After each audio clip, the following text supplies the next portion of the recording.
Right, so Seth was asking the question. He starts out, he says, okay, we've got these young people, they're being exposed to all this stuff that we kind of think is just plain wrong and is destructive. And if they buy into it, it's going to ruin their lives.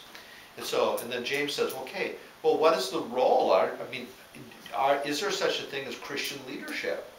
And are we supposed to get involved in one another's lives? Are we supposed to know what they're viewing and looking at and into and doing and reading?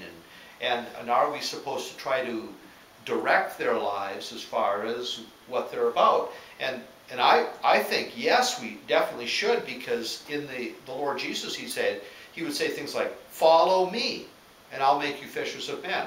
He'd say, take up your cross and follow me. Of course, taking up your cross is self-denial. And I think what you're talking about is self-denial. If we have an attitude of just fulfill yourself, which is what the world is saying, and it's devoid of the concept of self-denial, you've got a major problem.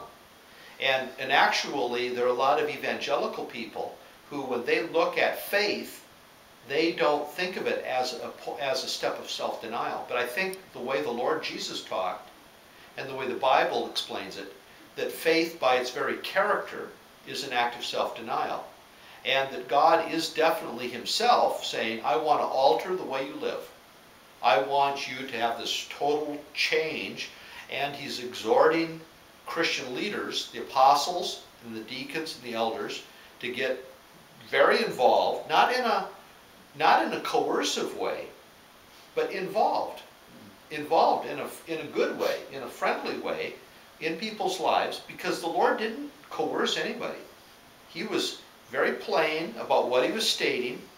Did he force any of the apostles to follow him, or anyone to do? As far as we can tell, it was free will, and they were committing themselves to him by faith, right? But he was definitely involving himself in their lives. So I think in the Western society, we have got a really extreme view of independence.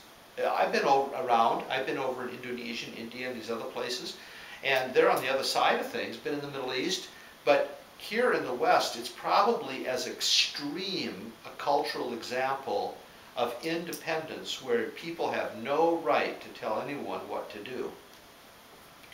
It's extreme. And so where do you start?